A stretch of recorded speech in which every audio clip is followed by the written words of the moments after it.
Hello, everybody. Thank you for attending this webinar. Today, we will see how VisualARQ can help you in developing projects of architecture in Rhino, especially in the early design stages. So we'll see some slides with the most important features of VisualARQ that can help you in this aspect, and then it will follow by a live demo where we will see some of these features in action while we develop a small project of architecture. So for those of you that don't know VisualARQ is a plugin of Rhino. It adds flexible BIM features to it. So basically provides tools to create BIM models in Rhino. Also, it helps users to produce the 2D documentation out of a 3D model. Okay, that means all the plan sections, elevation, but also quantity takeoffs. It also integrates with Grasshopper, so you can automate many modeling tasks or manage data on geometry in an automated way, or customize basically your workflows with parametric design, and also helps you exchange Rhino models with other programs in the IAC industry through the IFC file format. Since VisualARQ works on top of Rhino, that has the total freedom to create any shape, any design, and because of the fact that also integrates with Grasshopper, we call a flexible BIM solution, okay, where everything is possible, but still you can work with BIM technology. So today we'll see some examples of how to develop a project from scratch, from maybe volumes, conceptual shapes, and how it can become a real project. Okay, in this case, we have some volumes, some surfaces. Eventually, these can turn into an architectural project with information, with elements, with architectural elements. Later on, we can create beautiful renders out of it. And of course, we can produce the 2D drawings, either just beautiful drawings for sales or for technical drawings. Okay, so we'll see some examples of that. So based on these different features, I'm going to highlight the most important them. So starting with 3D modeling, VisualARQ provides a set of architectural objects. They are parametric. They have a double representation in 3D and also in plan view. They are associative, so you can see here that doors integrate into curtain walls and walls. They have control points, same as the curves that they have been created from, and they can be edited easily from a properties panel. Okay, that makes it easier to create them very quickly rather than creating them as Rhino geometry that has no parametric features. All the VisualARQ objects, or most of them, can be created from curves. That means that we can turn 2D or 3D curves into 3D elements, and we can easily edit them with the same control points as we have used to generate them. In this case, railings or beams. Also, some of these objects can be created from surfaces. For example, slabs or roofs can be created from freeform surfaces, or curtain walls can be created from also surfaces that we can extract from a volume. These objects are associative. That means that there are some automatic calculations calculated, some automatic intersections calculated. For example, slabs intersect with walls and roofs, and their hatch patterns assigned as section attributes. They when they are the same, the intersection line hides, providing a clean intersection or clean section representation. Also, there are commands that help us to calculate the intersection between different objects, and including between VisualARQ objects. So in this case, we can calculate interferences between walls and beams, and later on, these interferences will be preserved when we move these objects. Also, we can extend objects to other objects like roofs, but also to polysurfaces or surfaces. And well, this extension is preserved when we move the target object. Okay, this works for walls, curtain walls, and recently in VisualARQ 3 with columns as well. The VisualARQ objects are managed by styles, and there are different ways to create new styles. So one can create its own library of VisualARQ objects. And well, there are certain parameters, let's call them built-in components and features that we can play around to generate different designs, but also some objects can be created from blocks. So giving you the possibility to take any Rhino geometry and create a block out of it, and for example, create a door that we can insert in several instances, or the snapping automatically into walls. But also, VisualARQ objects can be created from Grasshopper definitions. We call them the Grasshopper styles. And this allows you to generate any kind of parametric block, parametric object driven by a Grasshopper definition, but in VisualARQ dialogues. So that means that anyone that don't have any experience in Grasshopper can use objects driven by Grasshopper definitions. They will see all the parameters from the Grasshopper file available in VisualARQ dialogues from the properties dialog or the styles dialog, and with an easy or intuitive way to edit them. Actually, these objects are this option to create new styles is available for all the VisualARQ objects: walls, curtain walls, slabs, furniture, element. Also, annotation objects. For example, this is the elevation mark that takes a specific reference point in the model, calculates the elevation, and displays the corresponding value. Okay, so we can also interact with geometry existing in the model to adapt the display or the geometry that we generate in the object. Then VisualARQ also provides some, let's call them navigation tools. It makes it easier the workflow of working with architectural models, no matter if you work with VisualARQ objects or not. In this case, this is the level manager. This lets us work at different levels and elevations, or take one level and display it in plan view representation in one specific viewport. And a similar way, there is the section manager. This panel shows a list of section lines. They are similar as clipping planes, but they can be jogged, as you can see in this example. Also, we can modify the perimeter of this section line through control points. And in the same way as the level manager, we can align one section to a specific viewport so we can work from there. Also, VisualARQ provides guides. They are labeled lines that helps us keep the objects aligned in the model, not only VisualARQ objects, but also Rhino geometry. So when we insert, for example, some object that snap onto these guides, when we move these guides, the objects will move accordingly or will be stretched in the case of, for example, the walls. Now, let's talk about some of the documentation tools. For example, in the case of producing 2D drawings, VisualARQ has two different approaches. The first one is similar to the Rhino Make 2D or clipping drawings, where you lay all the 2D drawings in the model space as 2D blocks. The second option, which is maybe the more BIM-like, is to show real-time views of the model in plan or in section and directly in page layouts.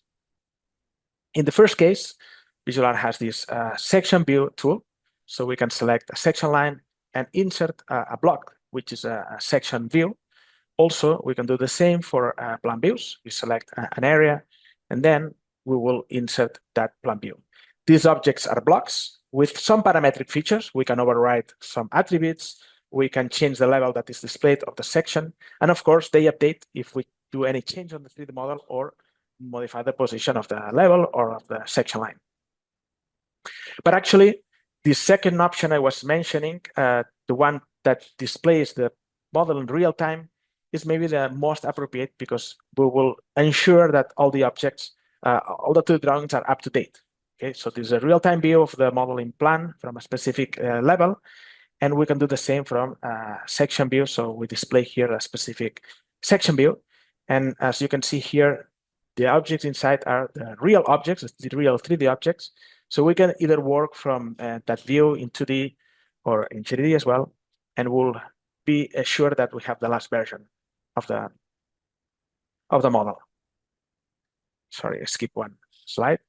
So if we apply this on a larger models, just a matter to display the desired level, and we show it in one detailed view in the page layout. And then as long as we are using the hidden display mode, that is a display mode provided by VisualARQ, we will be able to print what we see directly to vector output. So we can get a good quality PDF results or printing results. Also, these real-time views can be exported directly to DWG with a new command in VisualARQ 3. So all the 3D, all the layouts will become 2D geometry in the output DWG file. So we can share our drawings with people that don't have Rhino or don't have VisualARQ. They can open this DWG in AutoCAD or back in Rhino. Following with the documentation tools, VisualARQ provides this table report panel. We can quantify all the elements that we have in the model, not only visual objects, but also we could quantify blocks, polysurfaces, meshes, anything that exists in the model, and with all the parameters, all the information that we can store in the geometry. Okay. So this panel shows us live the elements that are being listed. Also, we can apply filters. So we can display objects by level, by style, in the case of VisualARQ objects, by layer. In the case we manage the different geometry in different layers.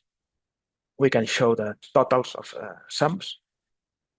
And well, all the project, when it's finished, can be delivered to IFC. We can be exported to IFC.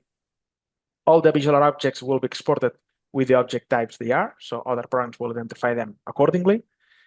But also we can tag Rhino geometry with the specific IFC types. That means that this polysurface can be tagged as a slab, and other programs will recognize this object as a floor or the corresponding object.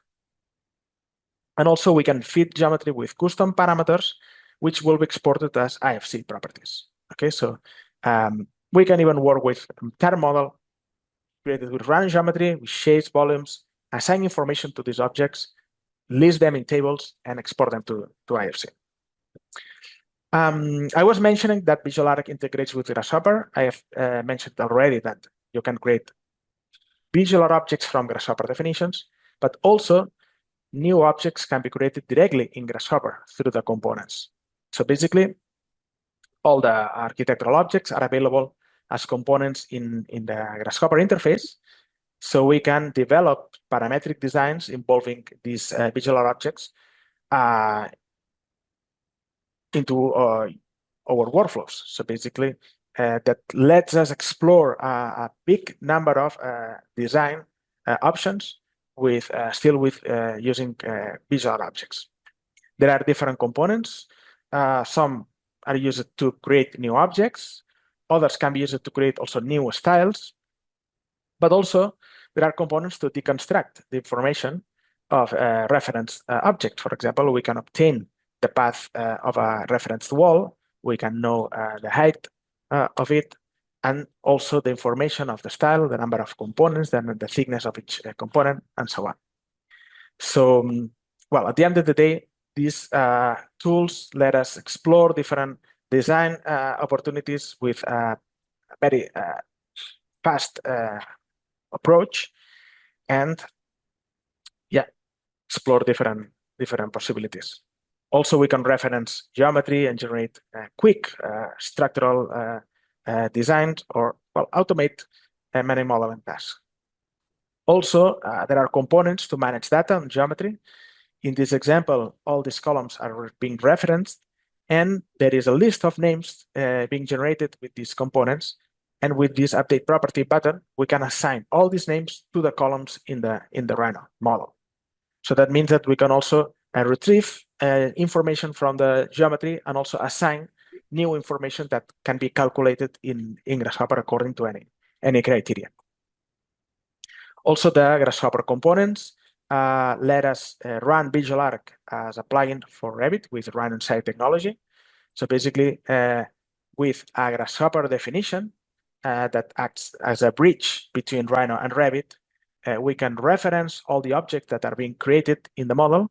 All the information of the objects and the styles are used to generate new objects and families in Revit. And in a live connection, we can see how these objects are automatically transferred to Revit.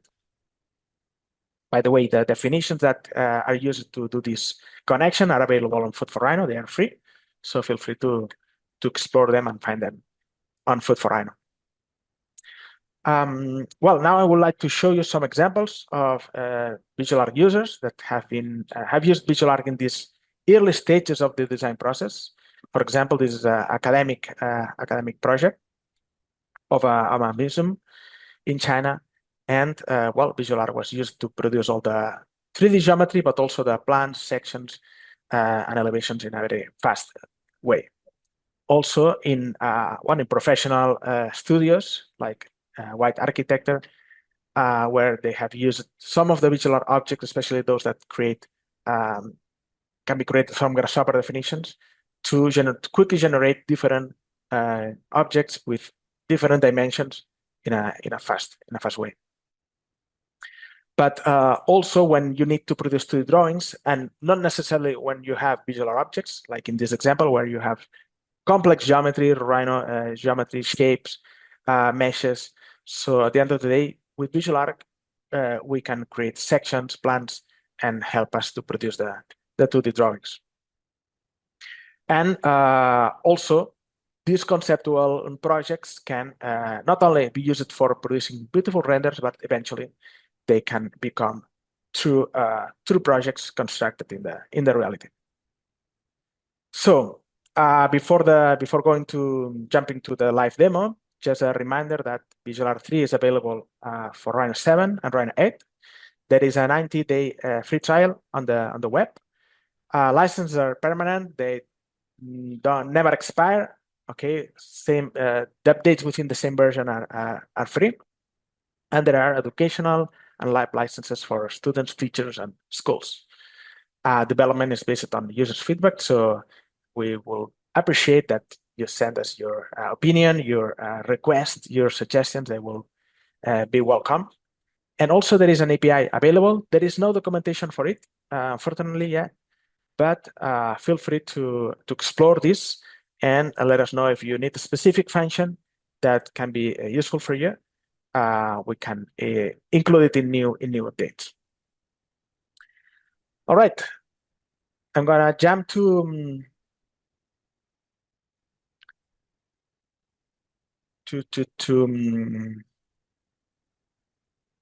okay, let's see if I can open there we go. Rhino interface. Here we can see the VisualARQ toolbar. If this is the first time you see this, we can find main tool with all the VisualARQ objects.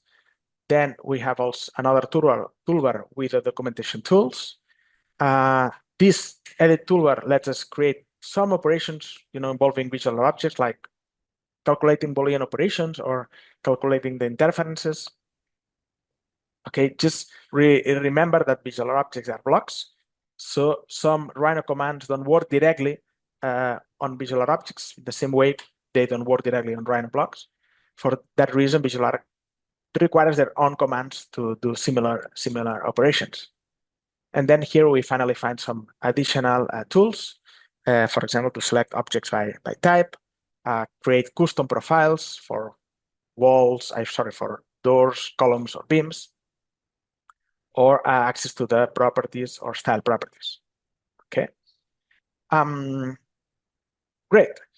The first thing to take into account when you start using VisualARQ is that in order to see the full library of object styles, you need to start a new project from a VisualARQ template. So we need to go to New, and then in the same folder where the Rhino templates are located, we will find the VisualARQ templates as well. I'm going to select this VisualARQ 3 meters.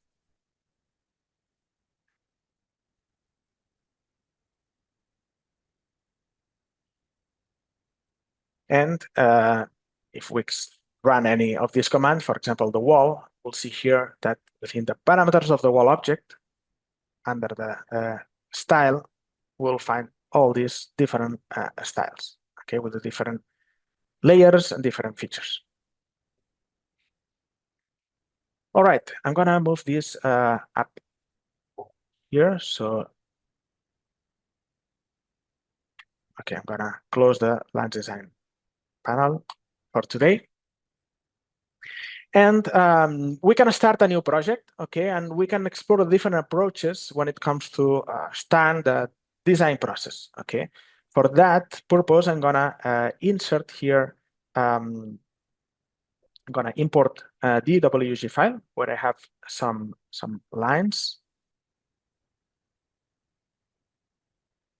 I'm gonna accept the default import options. And we will see different options to start, well, developing a project.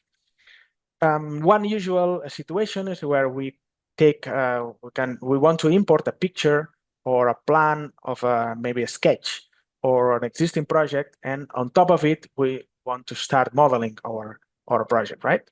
In this case, we need to, well, create here a picture. We can run this command. Then we will select the drawing and just insert it here in the model. So we'll just insert it in a totally random size. So the first thing that we need to do is to scale this accordingly. So I'm gonna work from the top view. And it's important is if there is some, well, some reference scale in the drawing so we can figure out the dimensions of the objects, right? In this case, we have this scale icon. So that means that I can run now the scale to the command, select that picture frame, and then we'll click on this start point as a first reference point. I will click on the end point, which should be 5 meters. And then in the command line, I'm going to type here 5, which is the dimension that this distance should be. I can go to analyze distance and measure that again to make sure that I scale it properly. So more or less, this is now in the right scale. So once we have the picture frame, I mean, I recommend you to put this picture in a specific layer so we can show and hide it easily. But we can start drawing on top of it. So for example, here we can run the wall command and we can select any of these styles. For example, the 300 generic 300 millimeters. I will start from this corner and then I need to select the right alignment and just follow this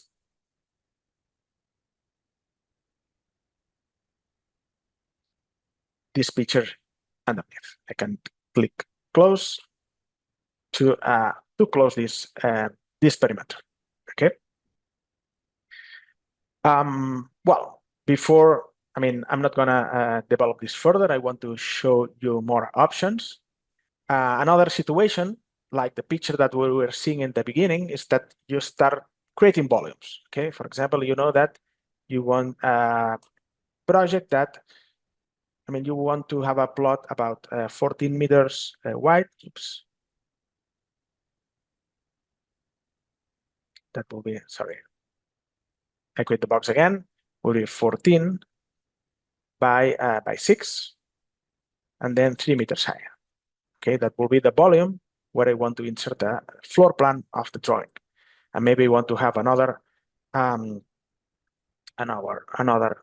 drawing here that it's 7 meters by 6, and also is 3 meters high.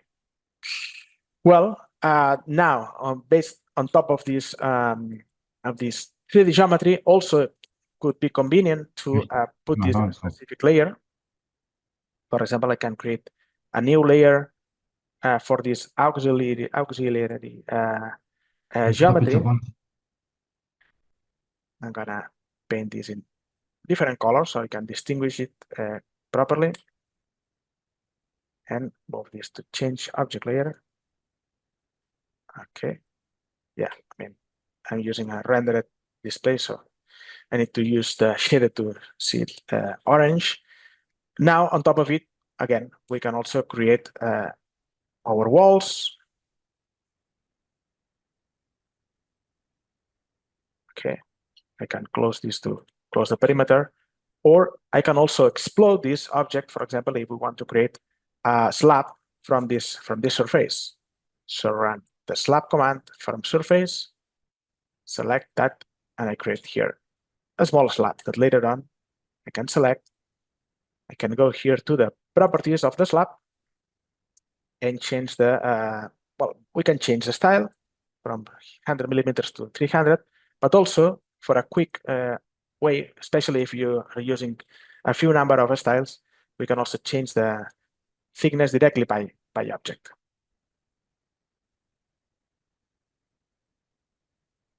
Right, now I can hide that layer, and I will have my walls and the slab.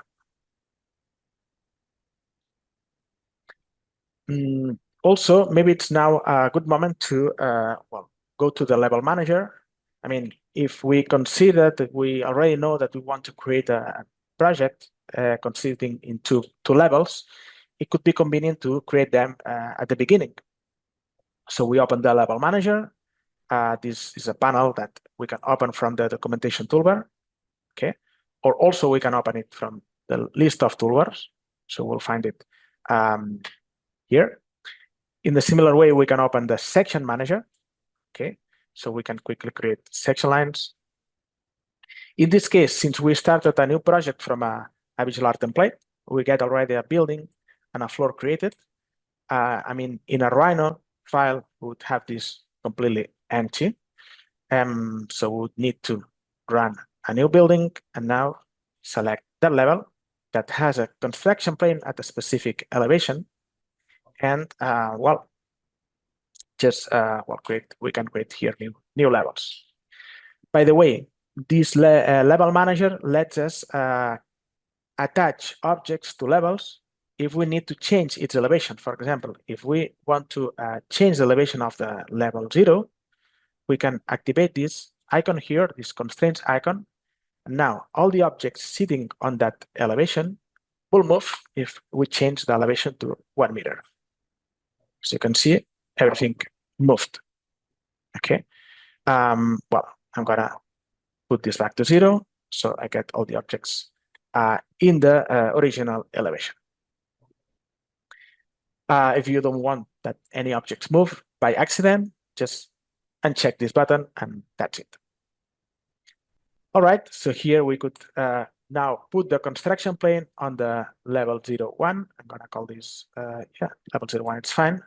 And now the construction plane is located in that elevation. That means that we can start adding volumes in that new level. Okay. All right. So, well, and as I mentioned before, we can explode this, and maybe we can take this geometry, convert it into a curtain wall. Okay. And well, walls can be created from surfaces. This is a feature planned for the feature. But in the case of slabs, roofs, curtain walls, we can create them from these surfaces of the wall that can be switched off at any time. Now, the other approach is where we have the 2D guidelines of the project, like in this case. I mean, I created already a few lines, very simple lines to show the distribution of the model. And in this case, we can either, you know, follow, I mean, create the objects on top of these guides, of these lines, or use the commands to create objects or curves, like this one. So I'm gonna select wall style, select some alignment, and then select these curves to create quickly the walls. I'm gonna delete this one. If I show this in hidden display mode, you will see that the coplanar faces of objects with the same attributes just hide, providing a more clean 3D and intersections. I can also turn these internal curves into walls. In this case, I will repeat the command and select a different style, maybe a thinner one. But the idea is the same. I can quickly turn 2D curves into walls. Now, if I move to the ground floor, I go to the level manager. If I double click on that ground floor, I will see the objects in that level clipped, and I will be able to see the 2D representation of it. For example, if I insert doors in here, maybe I can start with a garage door with maybe bigger values. But now I can also insert a hinged door here for the entrance. I'm going to show it also open in 3D. I mean, we click to define the insert point and another click to define the opening direction. And we can do the same for the other doors in the project. If eventually the door is located outside of the wall, we need to do an additional click to define the the opening direction. But as soon as the door detects a wall, it snaps into it and generates the opening. And with the control points, we can change the opening direction. Might be convenient to always use the project if you want to make sure that all the objects that you draw are located in the same elevation. Now I can copy this door over the walls. Okay, the openings will be generated automatically, and then we just need to adjust the control points, or we can select the properties of the object if we want to change, for example, the dimensions. In this case, I'm going to change the dimension of this entrance door by another value. There are some predefined values here, but we can always go to this other field and then type here the desired value.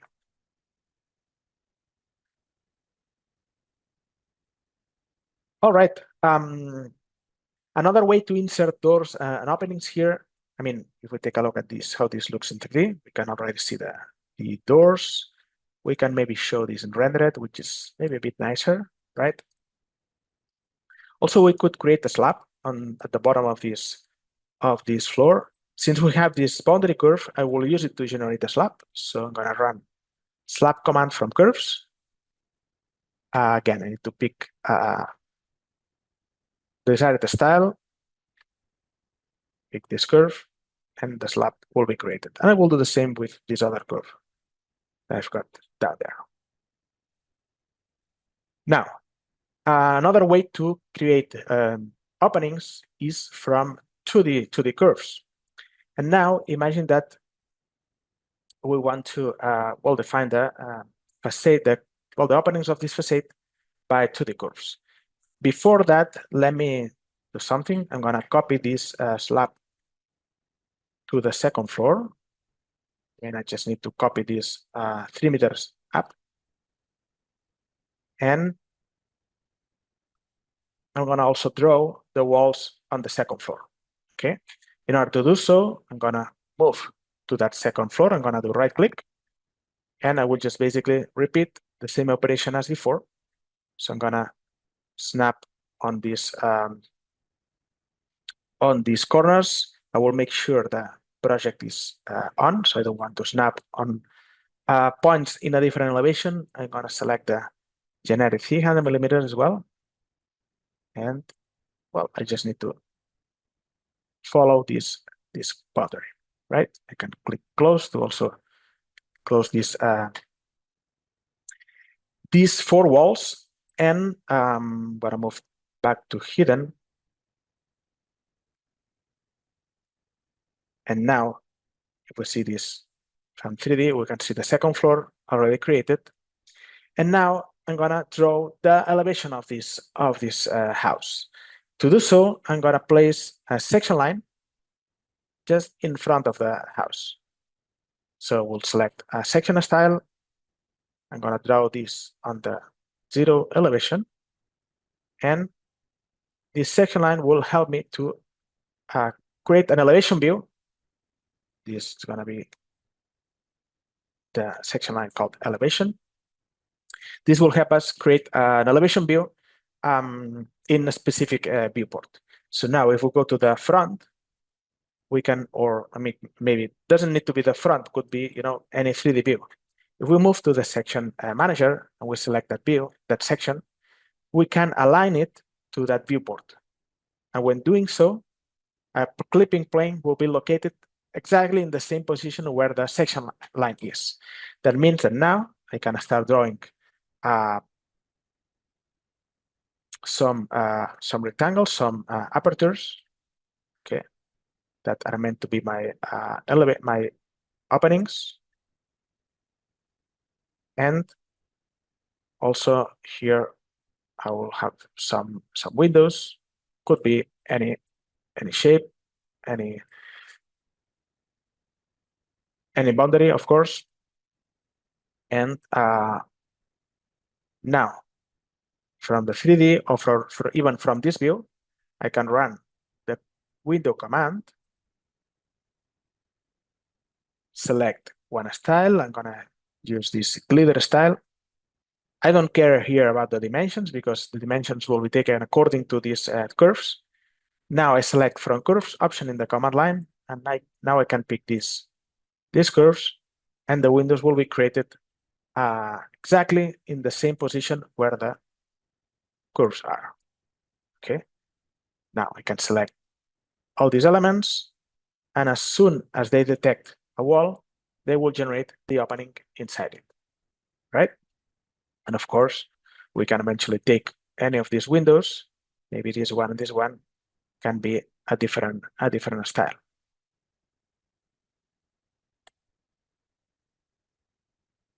Okay.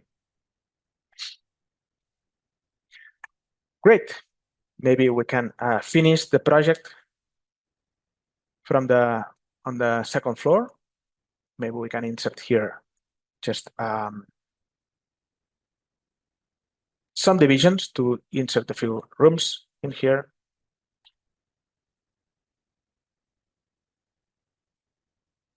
And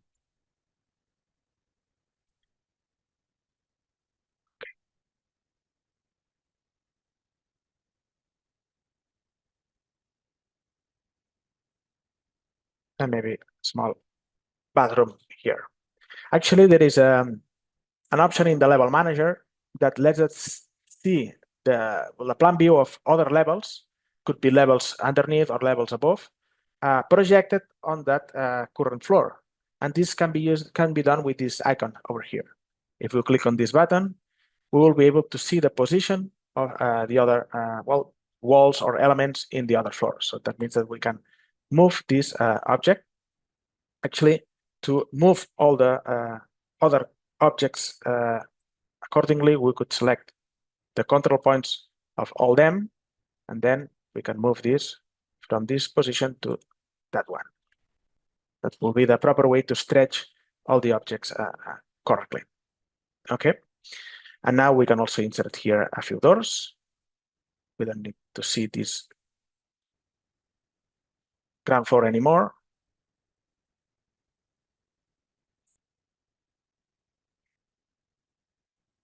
And maybe here we can insert a new window. Actually, we can also copy one from one place to another. I would like to copy this one from this point to, I will uncheck the project in this case, to this one, and maybe also draw a railing here. This is as easy as running the railing command. Pick this point and select those vertex. Okay, later on, we can select the railing and maybe change the style into any of the other ones that are available here. All right, so we have pretty much the project created. Maybe we could add a roof in here.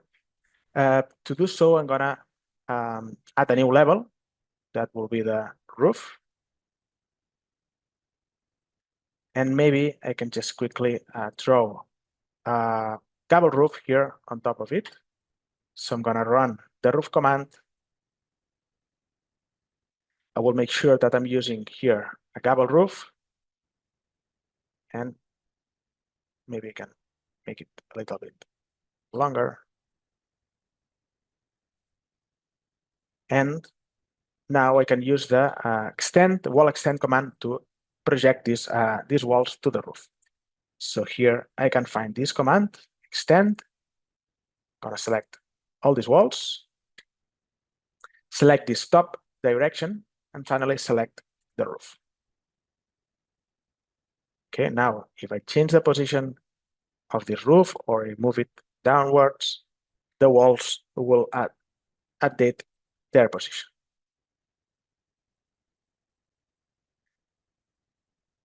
Maybe for this garage, I can create just a flat roof. I'm gonna draw a slab on that level 1.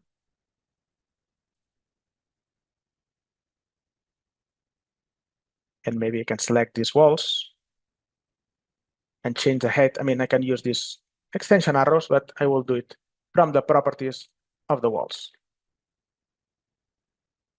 Now they are taking the height by a style, but I will change this to 3 point, for example.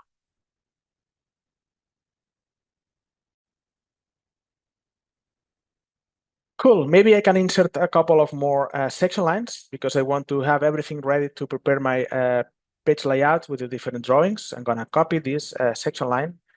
I will move it to cross this corridor. Actually, I realized that there are no way to go from the ground floor to the first floor. So I'm gonna insert a stair here very quickly. So I run the stair command. I'm gonna select one of these styles and make sure the alignment is to left. And well, maybe I will set the number of steps to 17. And I'm gonna snap to this point.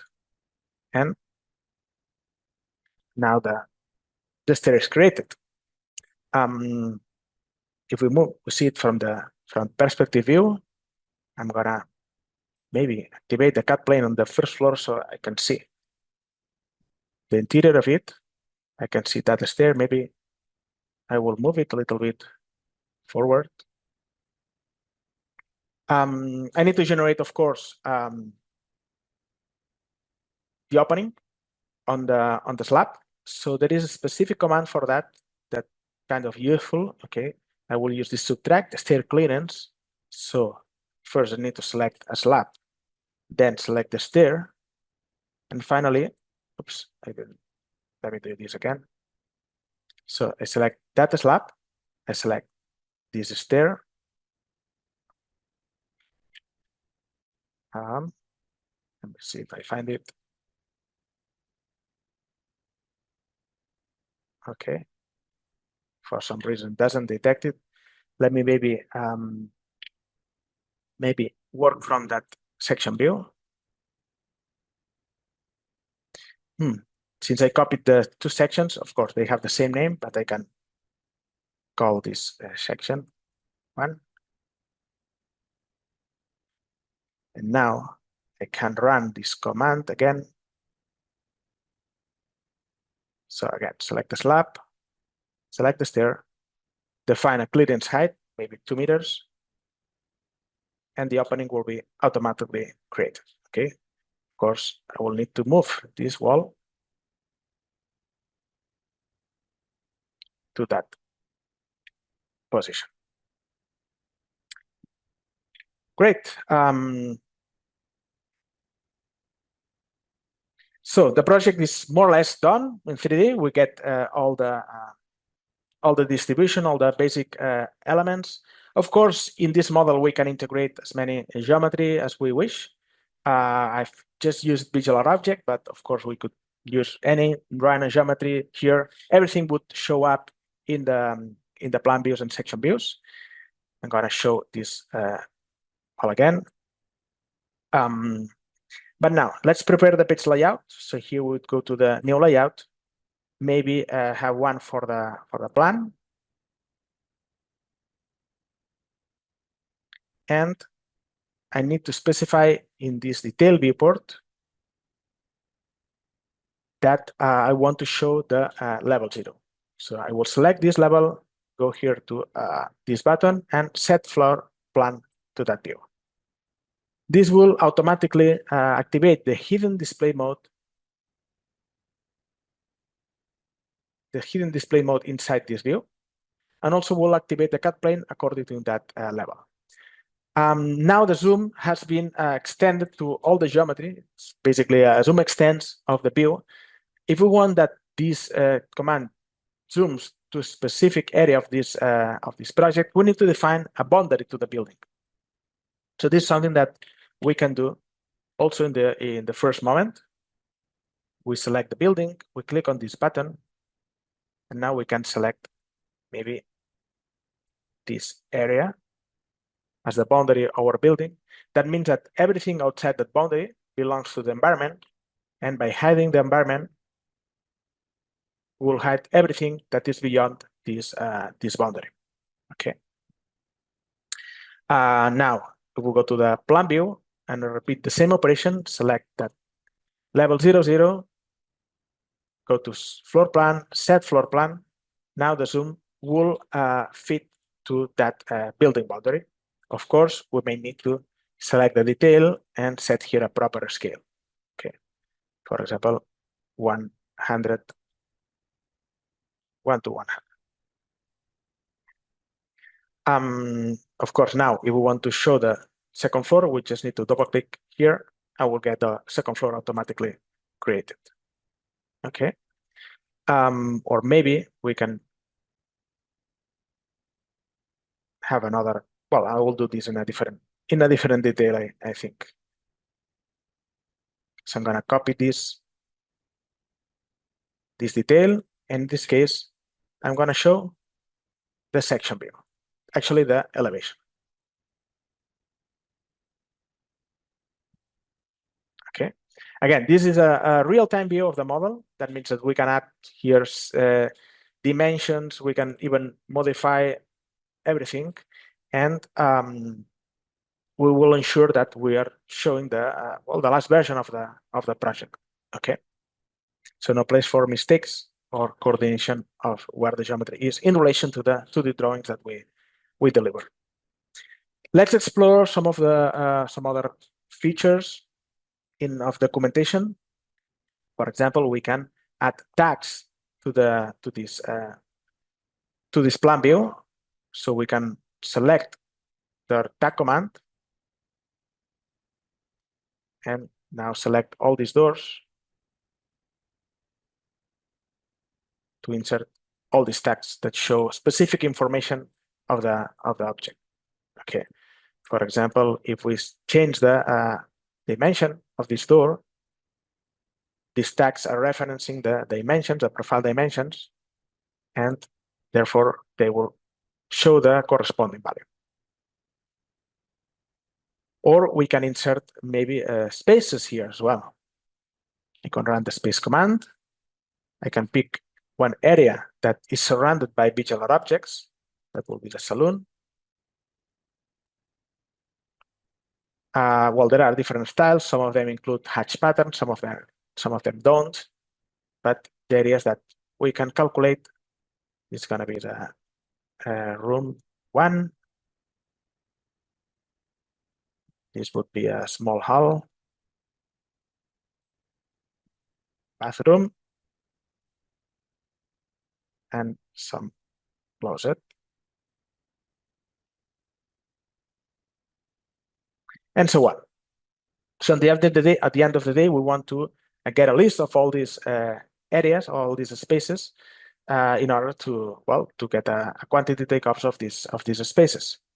So we can do this with a table panel. So in this case, we will run this command. It will open this panel. In this case, there are no tables listed, but with this button, we can list one of them according to the table of styles that we have in the current document. In VisualARQ templates, you will find these styles. So in this case, I'm going to select the spaces. Keep in mind that we can make this table dynamic, meaning that new spaces will be added automatically in this list or manually. So we can display only objects that we select in the model. We click this option by now, and we get here all the list of spaces, including the total area calculated. Okay.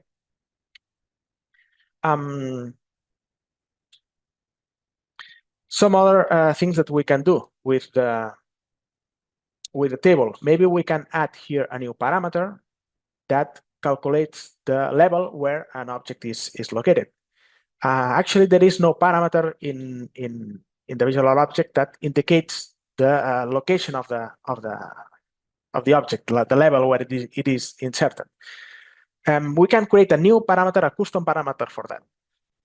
And this is something that can be created manually here in Rhino or in Grasshopper. So I'm going to show you an example of how we can automate the assignment, the calculation of information of the objects and the assignment of the calculated value to the geometry. So to do it properly, I'm gonna also insert some spaces here in the first floor. This will be my room number 2. And actually, I can just copy this room. I will need that to copy it from the central point. And now all the rooms will calculate the corresponding boundary. I will need to rename them, of course. This would be the number 3.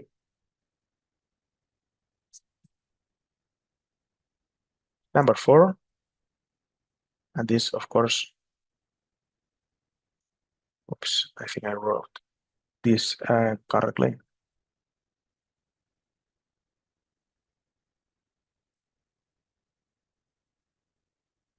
Sorry for that.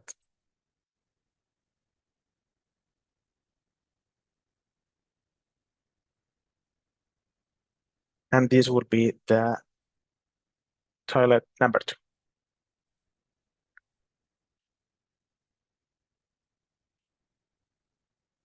Okay, now I'm going to open Grasshopper. I will use a VisualARQ component to reference all the spaces, a VisualARQ pipeline. Okay, I need to figure out the level where they are located, so I can use a get level component. I can also reference the building with another VisualARQ component. So this is the building in my model. And from this component, I will get the list of all the levels of my spaces. So I just need to assign this information to the objects as a new parameter. And this parameter can be created also in Grasshopper with this create document parameter component. I'm going to give it a name, could be level. And now, finally, we'll use the update property component, can be found here. So on one hand, I'm going to connect here all the objects, all the spaces. On the other hand, I will connect here the new parameter as the property. And finally, all the calculated values. I need to graph these inputs so all the data structure come in a proper way. And when we click this button, this new parameter will be added to the document, and the corresponding values will be added to the different spaces. Okay, if I select any of these spaces, now from this icon here, we can see the new parameter. It's called level and the calculated value. I forget one detail here. So actually, I connected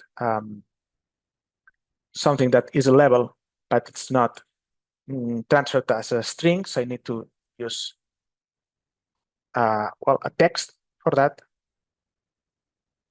But it's not a big problem because if I recompute now the definition and I click on this button again, I will get now the proper value here. So this is in this ground floor And if I hide, for example, the roof and select any of these spaces, I will make sure that this is properly calculated and it's in the level 1. Now let's display this information in tables. So I'm gonna edit this style. We can do it from this icon here. I can do, I will click here to add a new table property field.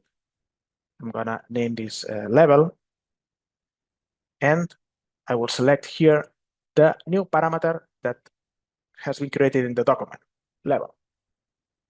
Click OK, and now we have this information also displayed in the model.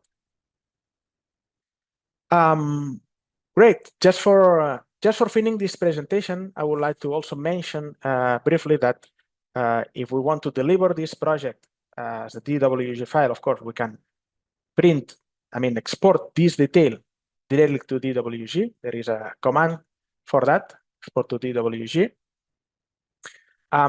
If we want to export it to as a BIM project, we can just export it as an IFC file. In this case, all the objects will be exported as the object type they are.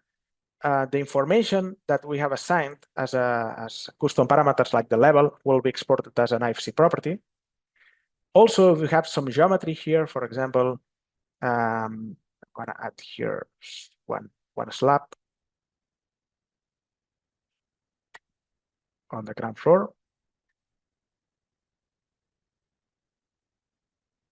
And I'm gonna draw, I don't know, maybe some geometry that is meant to be like a short bench or whatever, or just a piece of a slab. Imagine that we want to export that as a slab as well. So we can always go here, go to, maybe we can add here some feature that slabs natively don't have, which is some slope, face. And imagine that we want to export that as a slab, as I was mentioning, so we can tag this object as an IFC slab, and we can do this from this option here in the properties panel.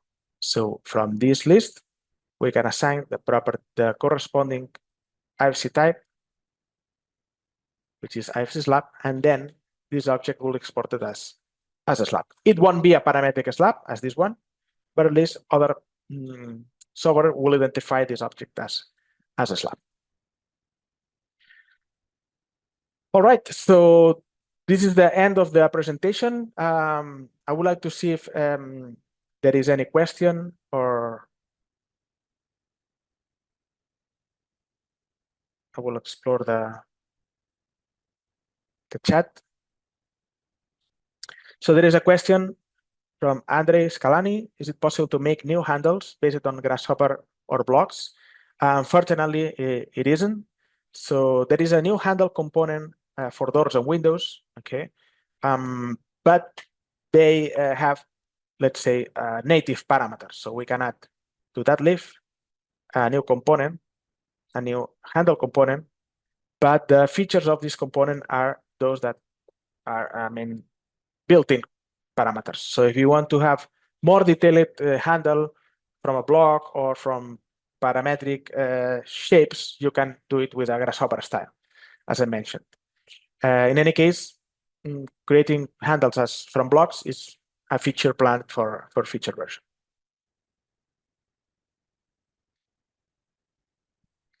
Well, there is a question if you plan a webinar for average and advanced users.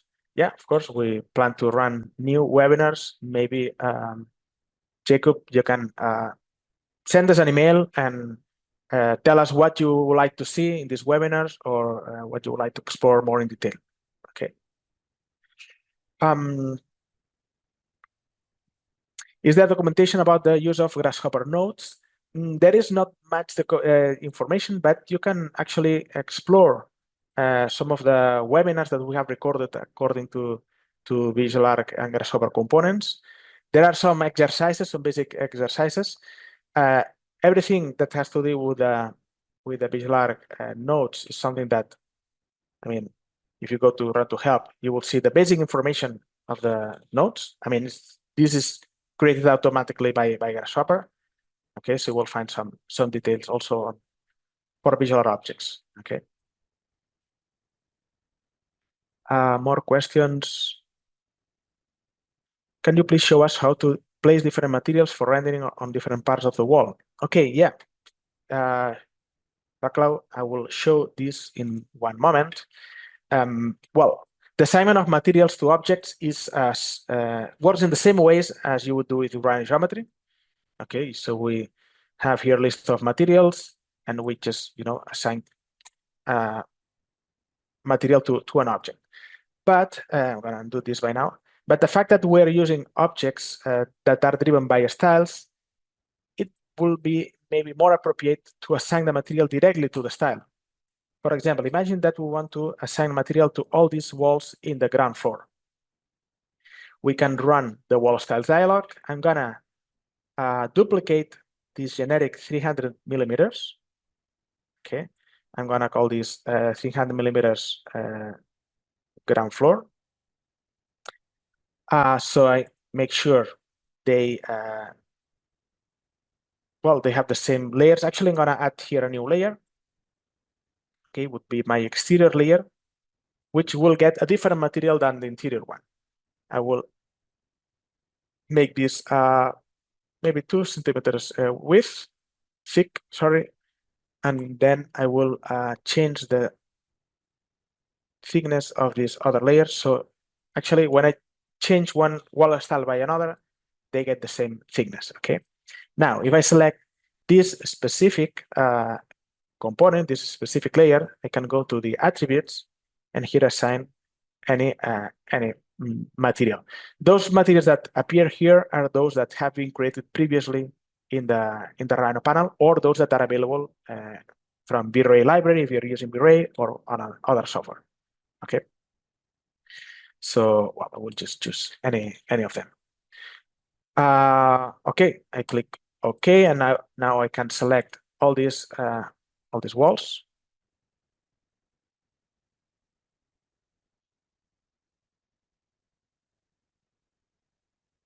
And go to the properties panel and change that style to the new one I have created. Okay, seems like they are not in the direction I was expecting, but we can flip them easily from the VisualARQ edit panel with this command. We can change their, we can flip them so now the material appears in the outer layer.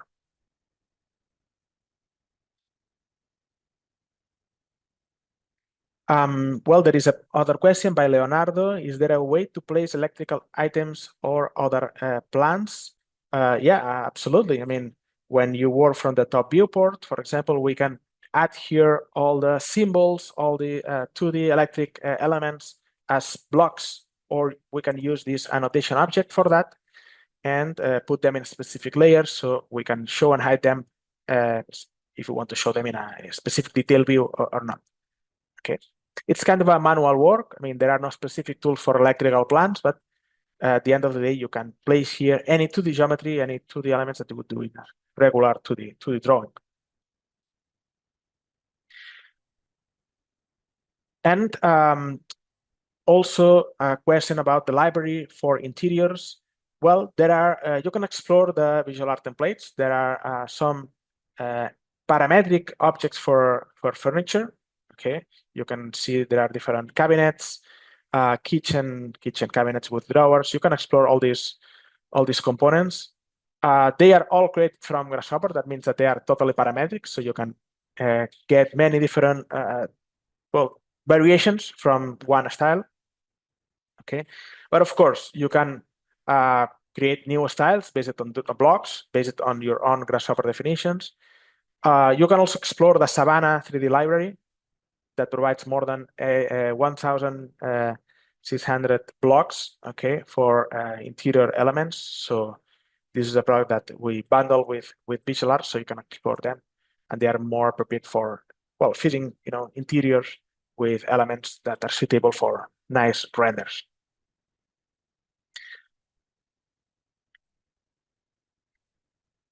Is it possible to design more complex slab with offsets, for example, underground parking garage slab? Yeah, of course. I mean, since the slabs can be created from Grasshopper styles, you can just create these styles from Grasshopper definitions at as much level as detail as you want. And at the end of the day, just integrate these definitions into the slab styles so you can insert them very, very easily. Of course, it requires some knowledge of Grasshopper to build the definition that generates this object, but once this is done, any other can take advantage of this new style.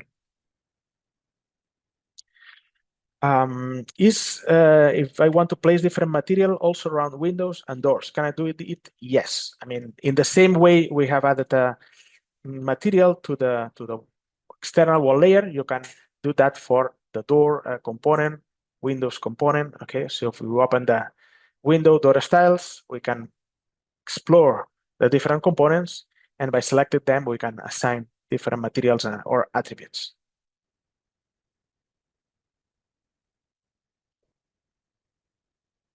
Okay, and finally, there is another question about examples of more advanced Grasshopper definitions for creating doors, windows, and lamp the workflow. Yeah, actually, I recommend you to explore the, let me see if I can show you the web. So if you go to the website and you go to Learn, here you will find some tutorials about how to create Grasshopper styles. And you can see an example for each object type. Okay, basically, you'll find the steps to create the style from the Grasshopper definition, but you can also download the Grasshopper definition, okay, to figure out how the definition is created and what is necessary to be used for a new visual object. Okay, so feel free to explore these tutorials for each object type and learn how to create your own dynamic blocks. Okay.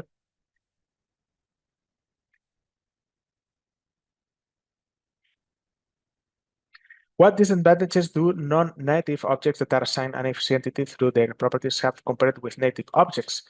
Well, I mean, the main difference is basically that it's to have a parametric object or not. Okay. In that example that I showed here, I mean, this is just a Rhino polysurface, and we have no idea about the height, the dimensions of it. I mean, we can measure it, but it's not like, you know, a VisualARQ wall where we have all the properties, all the parameters here. We can list them very quickly in tables. We can change them parametrically from here. So, I mean, yeah, it's basically the difference of working with parametric objects or not. Okay.